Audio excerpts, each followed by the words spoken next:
할렐루야. 오늘도 주 안에서 여러분을 진심으로 사랑하고 축복합니다. 힘들고 어렵지만 오늘도 확인하고 넘어가지요. 오늘은 무슨 날이에요? 내가 가장 좋아하는 날. 힘들지만 믿음으로 고백했으니 믿음대로 되기를 축원합니다. 지금 서울에서 수도권에서 이 코로나가 확산되더니 이제 대전으로 내려와서 이 대전이 지금 급속도로 지금 확산이 되고 있습니다. 서울에서 역학조사반을 대전에 추가로 투입하겠다 이렇게 결정을 내리고 지금 그렇게 좀 하고 있어요. 참 재확산되고 있어서 교회들마다 다시 영상 예배로 돌아가는 교회들이 좀 늘어나고 있습니다. 저도 참 고민이 많이 되고 있는데 우리가 다음 주에 또 황존직 선출도 있고 그래서 일단 다음 주까지는 가보고 그리고 사태를 좀 더 지켜보면서 그때 가서 다시 한번 논의하고 결정을 해볼까 합니다. 우리가 전반기 동안 지금 한 몇 달 동안 영상 예배를 통해서 예배의 소중함을 살펴봤어요. 이 집합 예배가 얼마나 소중했는지 이전에는 알지 못했는데 예배드리지 못하는 가운데서 그 실상을 경험해 보며 알게 되었습니다. 저 개인적인 소망으로 힘들고 어렵지만 다시 중단하고 싶은 마음은 없어요. 현재까지는.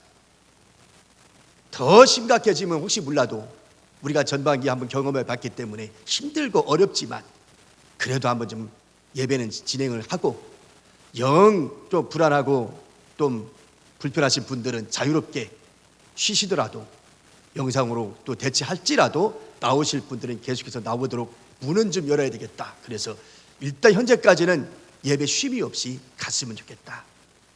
그리고 나오시는 것은 자유롭게 하시더라도 현재까지는 그렇습니다.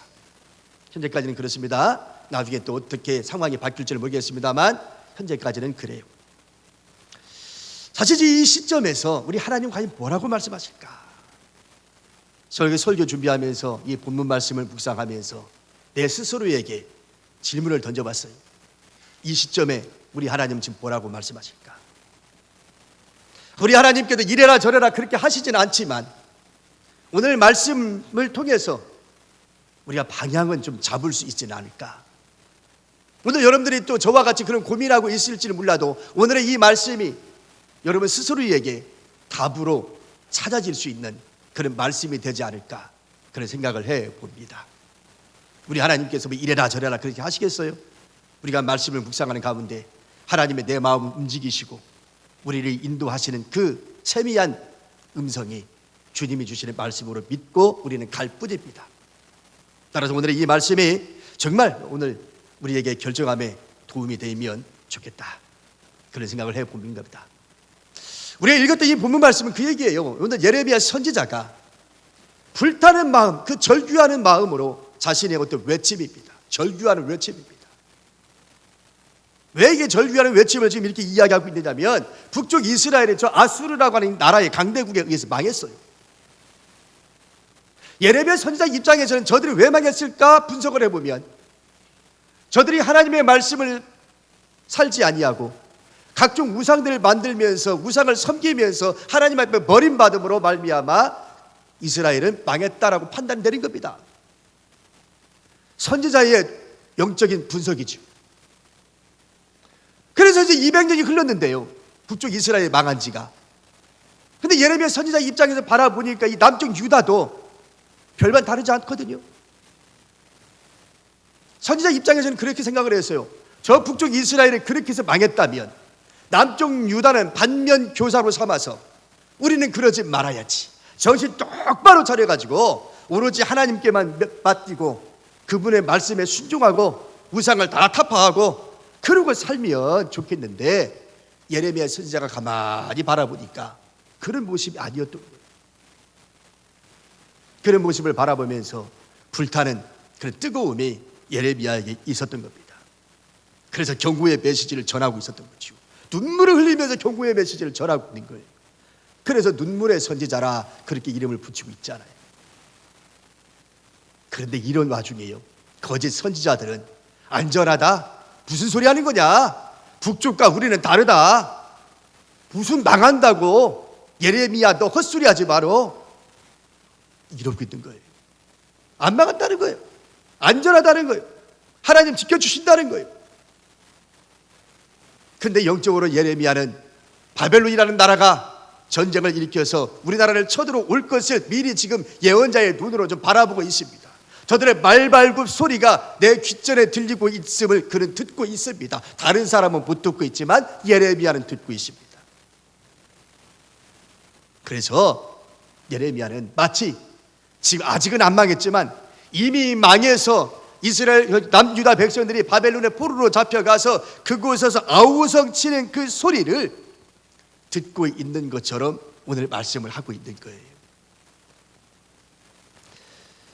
그러면서 이렇게 이야기합니다. 그러나 여호와께서는 이르시기를 그들이 어찌하여 그 조각한 신상과 이방의 헛된 것들로 나를 경노하게 하였는고 하시니.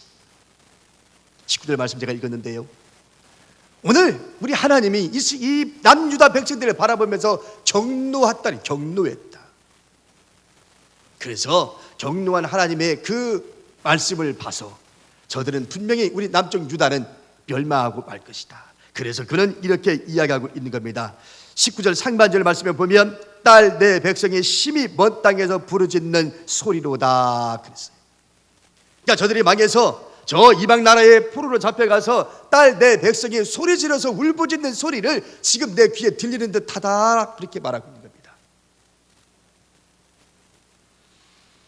하나님의 사람 예레미야는 지금 다른 사람은 몰라도 그 아픔을 지금 스스로 느끼고 있어요.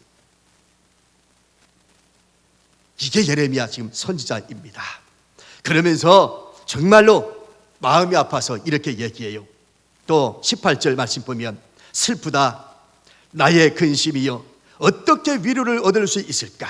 나의 중심이 번뇌하도다. 슬프도다 나의 근심이. 슬프다는 거예요. 슬프다. 어떻게 내가 위로를 받을 수 있을까? 여러분 그렇습니다. 지금 예레미야 선지자는 하나님의 심판으로 말미암아서 그들이 받을 고통과 그 슬픔을 한 몸에 지금 짊어지고 있는 거예요. 그런데요, 오늘 본문 말씀을 보면 여기에서 그치지 않는다는 거예요. 저들이 우상을 숭배하고 하나님을 떠나고 하나님의 마음을 화나게 만들고, 이것도 지금 이 예레미야 입장에서는 가슴이 아프고 울부짖게 만들고 너무 막 슬프지만 이것보다 더 슬프게 하는 것이 있습니다. 그게 뭔가 아세요? 그 말씀은 22절에 가면 나와요. 22절 볼까요? 22절 말씀을 보면 그렇게 이야기하고 있죠. 길르앗에는 위양이 있지 아니한가? 그곳에는 의사가 있지 아니한가? 딸 내 백성은 치료를 받지 못하면 어찌 됨인고? 그래. 여러분 사람은요 잘못할 수 있어요. 있잖아요. 인간이니까, 신이 아니니까 우리는 살다가 잘못할 수 있어요. 근데 중요한 건 뭐냐면 잘못을 했을지라도 잘못을 뉘우치고 하나님 앞에 돌아오면 됩니다. 그렇죠? 그러면 우리 하나님이 얼마든지 용서하시고 품에 안아주실 거예요. 우리 하나님은 자비로우신 하나님이시니까요.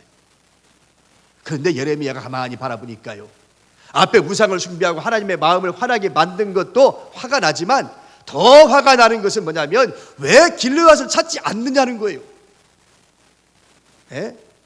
길르앗에 가면 유양도 있고 의사도 있는데 왜 안 찾냐 이 말이에요. 이게 더 예레미야 선지자의 마음을 아프게 하고 있는 거예요.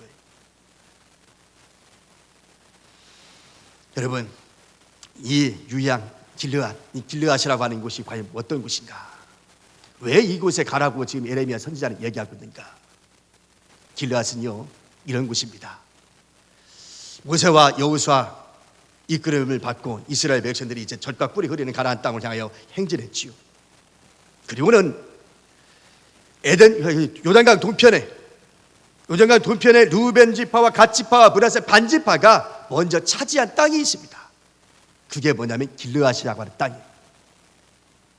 이 땅을 먼저 차지하고 난 다음에 이스라엘 백성들 사이에서 자중질환이 일어났습니다. 왜냐하면 그 좁은 땅을 먼저 이 세 지파가 요구했거든요. 먼저 우리에게 주시오. 이것 때문에 이 지파별끼리 시기하고 질투가 일어났었는데 모세가 중재를 했습니다. 그러면 내가 줄 텐데 너희들 약속 하나 해라. 그 약속이 뭐냐? 처자들은 남겨놓고 너희들은 마지막 정복이 끝날 때까지 우리와 함께 가서 저 젖과 꿀이 흐르는 땅을 다 정복하고 난 뒤에 그리고 너희들이 정착해 살며 작정을 한다면 내가 허락하마. 그래서 결국은 허락한 거예요. 그리고 처자들을 남겨놓고 남자들은 전부 다 정복전쟁에 가서 젖과 꿀이 흐르는 가나안 땅을 정복을 함께 역사를 만들어 가게 된 것이죠. 그 땅이 어떤 땅이다? 길르앗 땅이다. 이 길르앗에서는 참 좋은 땅입니다. 그러니까 그들이 요구했던 거거든요. 예? 그럼 뭐가 좋은 곳이냐? 이곳에는 뭐가 나온다고요? 유향이 나온다고. 유향이 나온다. 여러분, 유향은요 치료하는 데에 아주 탁월한 효과를 나타내는 약재로 많이 쓰여졌습니다. 그 당시에 이스라엘 전체 지역에 이 길르앗에서 유향이 나오는데 특별히 이곳에서 나오는 그 유향이 최상품이에요. 상처를 치유하는 데에 사용되어졌고 또 여성들의 아름다움을 위해서 화장품 재료로도 사용되어졌던 것이 바로 이곳이었습니다. 그러니까 이 여기에서 이제 생산되는 이 유향은 저 에집트나 두로나 이런 쪽에서 수출까지 했던 곳이 여기에요. 길르앗이라는 땅에는요 좋은 것이 나온대요. 그런 측면에서 이곳을 찾지 않는 것에 대하여 지금 이야기하고 있습니다.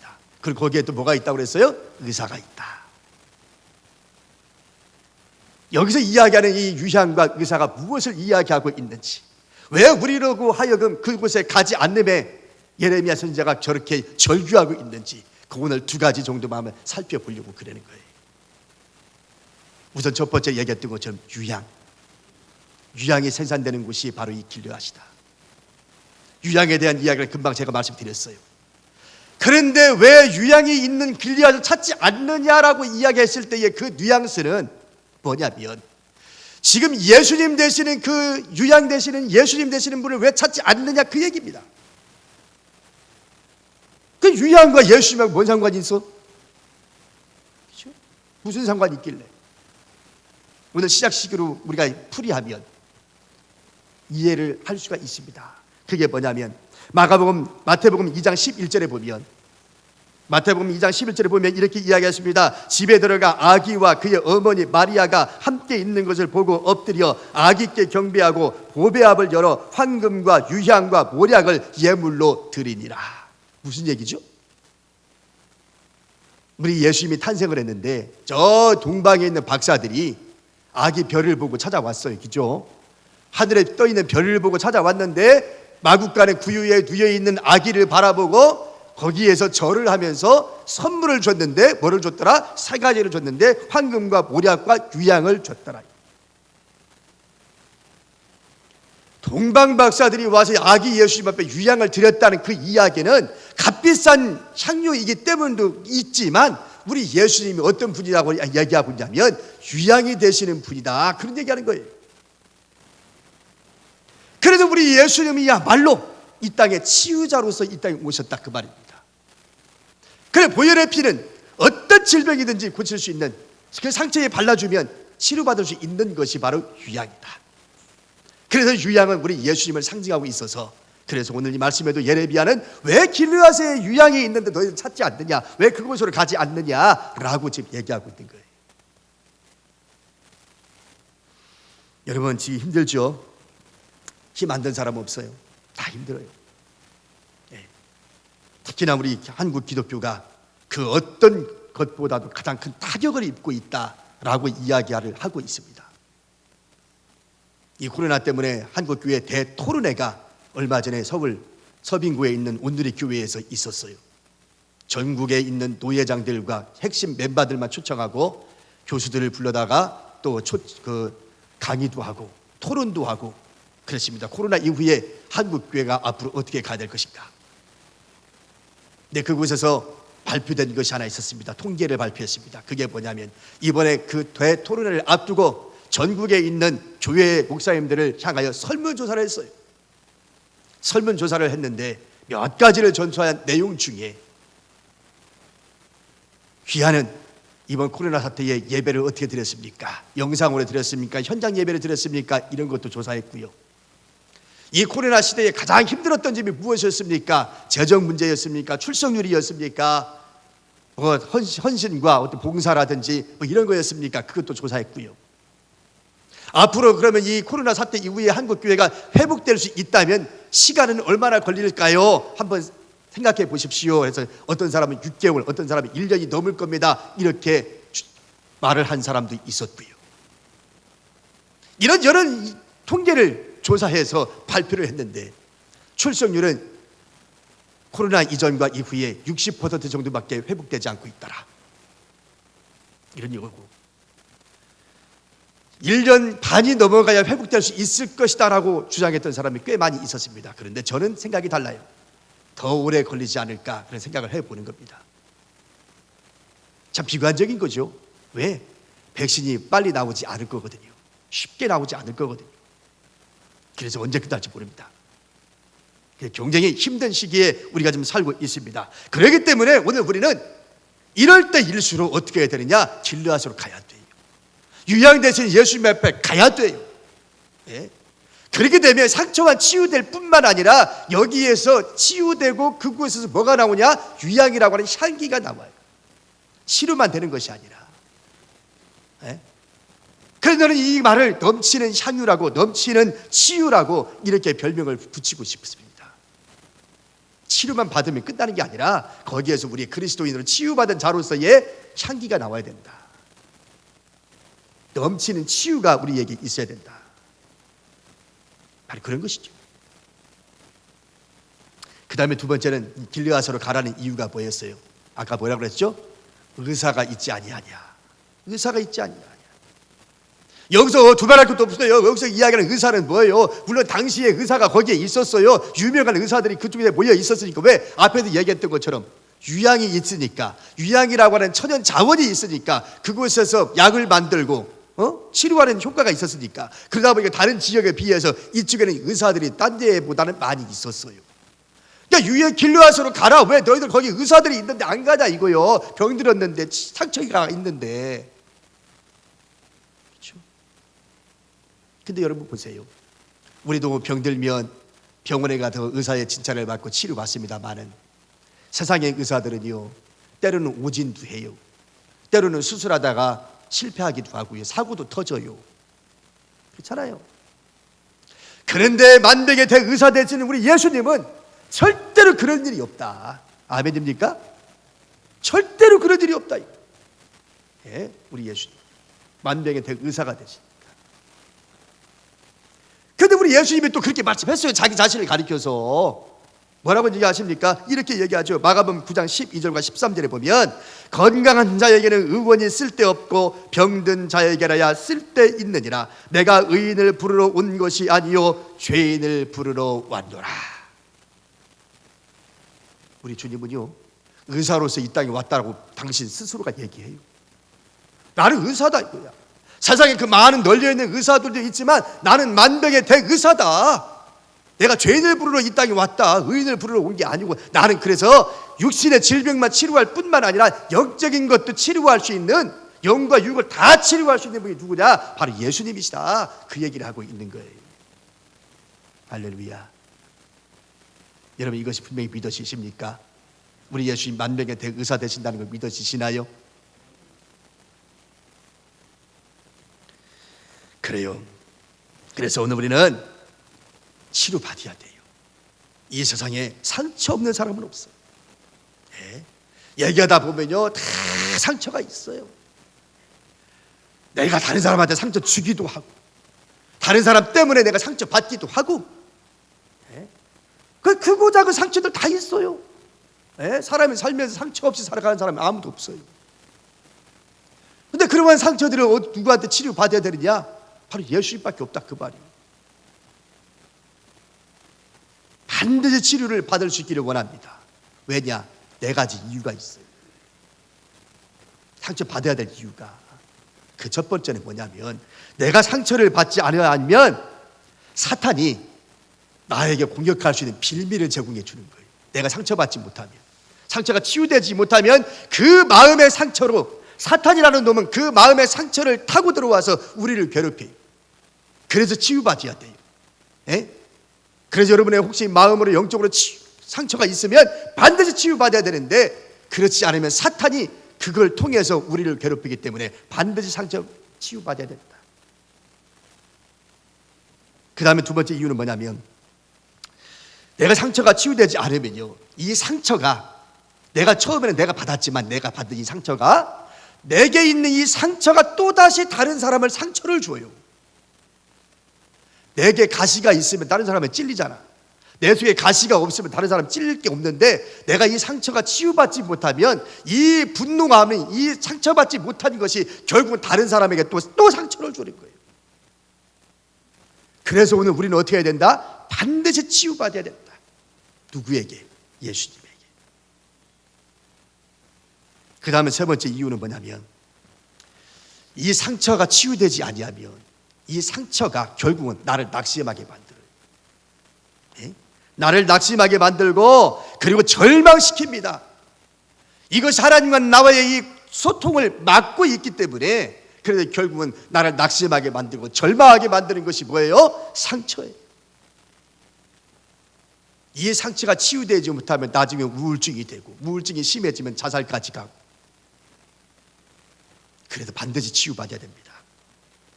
마지막으로 네 번째는요, 왜 우리가 상처를 받아야 되냐면, 이 상처가 치유되지 못하면 하나님의 백성다운 능력 있는 삶을 살 수 없습니다.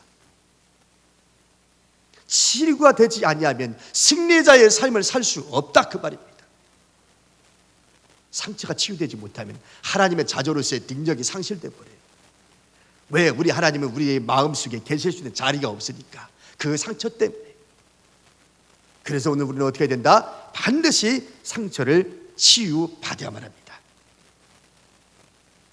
이제 한번 결론을 내리려고 그러는데요, 결론을 내리면서 어떤 분의 이야기를 좀 하고자 합니다.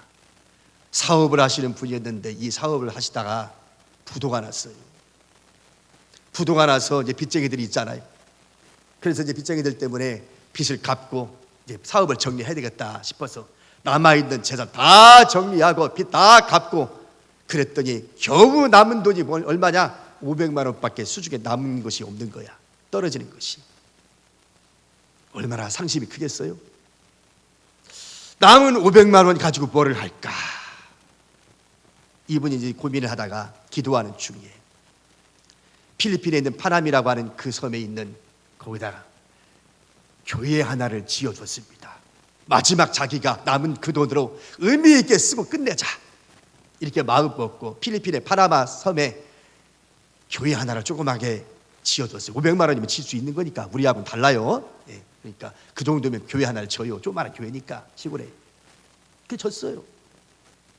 늘 나무 밑에서, 그늘 밑에서 예배를 드리던, 교회 하나 없이 예배를 드리던 그 원주민들에게 이 500만 원은 큰 돈이었고, 교회 하나를 만들어 줬으니 얼마나 기쁨이 있고 감사가 넘치는지. 그래서 이제 교회를 짓고 난 다음에 이름을 졌어요. 뭐라고 이름을 지을까 했더니, 이 사람이 부도난 사람이 남은 돈 500만 원을 가지고 진 거잖아요. 얼마나 의미 있습니까? 그래서 이 이름을, 교회 이름을 졌는데 부도교회라고 이름을 졌어요. 부도교회라고.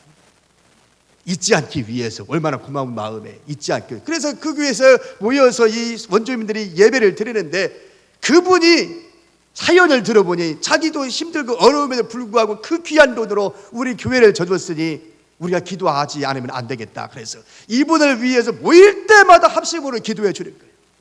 한국에 있는 이 부도난 이 사장님이 우리를 위해서 이렇게 마지막 가진 것을 가지고 헌금으로 교회를 져줬으니 얼마나 감사합니까? 그래서 그분을 위해서 모일 때마다 기도해 줍니다. 그렇게 기도해 주니까 놀라운 기적이 일어났어요. 이렇게 툴툴 털고 이제 끝나려고 했던 이 사장님이 기도의 덕분인지 하나님의 은혜인지 사업이 잘 되기 시작하는데요, 이전의 영광을 다 회복했더라고요. 하나님을 위해서 남은 것을 투자를 했더니 우리 하나님께서 그 정성을 받으시고 저분들의 기도를 통해서 하나님의 역사가 일어나더라. 여러분, 코로나19 때문에 과거와 같은 열정적인 예배를 우리가 지금 드리지 못하고 있습니다. 신나지가 못해요. 그렇잖아요. 이번에 아까도 내가 통계 얘기했습니다만 이 통계 발표 중에 또 흥미있는 발표가 하나가 있었는데 그것이 뭐냐면 한국교회 성도들한테 당신이 신앙생활을 하는 데 있어서 가장 영향력을 미치고 있는 것이 무엇입니까? 라고 질문했습니다. 그랬더니 그 첫 번째가 뭐였냐면 예배였다라고 얘기합니다. 그 다음에 두 번째가 교육이었어요. 나머지 세 번째가 봉사 헌신이었고요. 가장 영향력을 미치는 것이 뭐였냐면 예배였다고 얘기했습니다. 그러니까 결국 예배에 성공하면 신앙생활에 가장 중요한 게 뭐예요? 예배예요. 다른 것들도 중요하지만 제일 중요한 건 예배예요. 예배가 성공하지 못하면 내가 항상 얘기하지만 인생 실패한다는 얘기가 그래서 나온 얘기인데 진짜로 성도들 입장에서도 예배가 제일 소중하다고 응답을 했습니다. 아마 여러분들도 질문 던지면 똑같은 대답을 하지 않을까 저는 그렇게 생각을 해봅니다. 근데 우리 과거와 같이 열정적인 예배를 지금 드리지 못하고 있잖아요. 순서 다 지금 생략해가지고 지금 예배 드리고 있잖아요. 고민이에요. 네, 진짜 고민이에요. 어떻게 하면 이 감동적인 예배, 좀 더 열정적인 예배 다시금 회복할 수 있을까?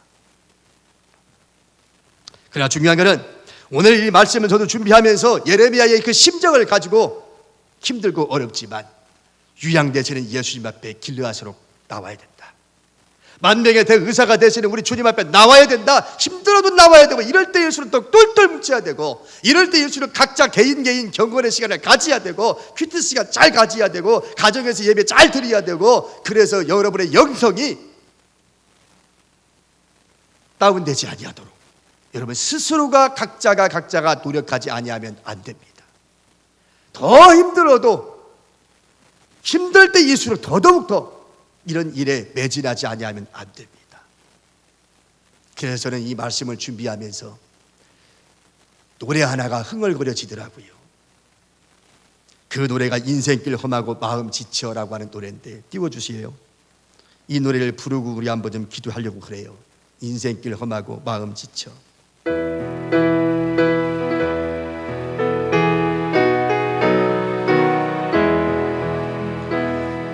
인생길 험하고 마음 지쳐 살아갈 용기 없어질 때 너 홀로 앉아서 낙심치 말고 예수님 품으로 나오시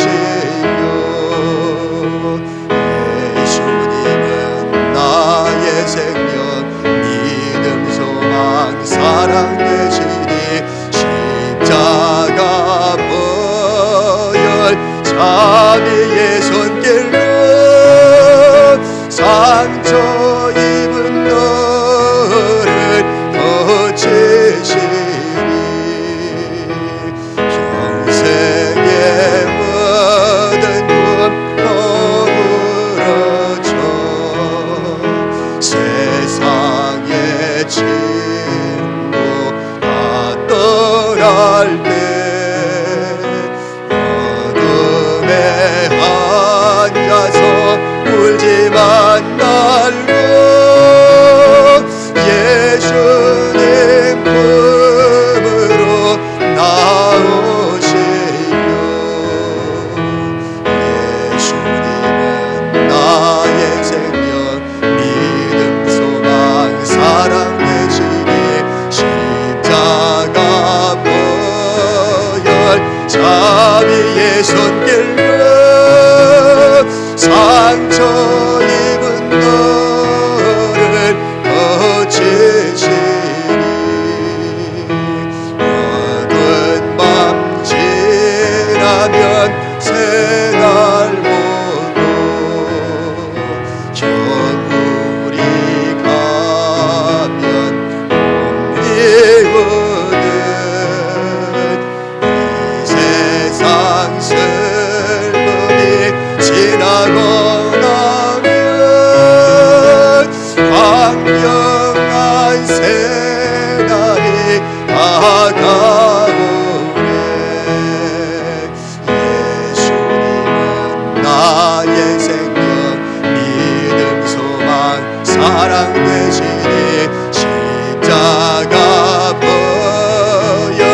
자비의 손길로 상처 입은 너를 지키시리.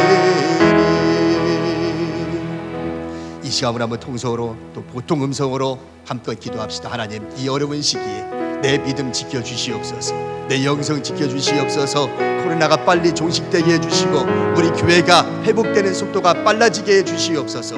우리 가정, 우리 개인의 경건 생활이 더 크게 해주시옵소서. 우리 한번 조용한 음성으로 다 같이 한번 기도하겠습니다. 살아계신 하나님 아버지, 참으로 감사합니다.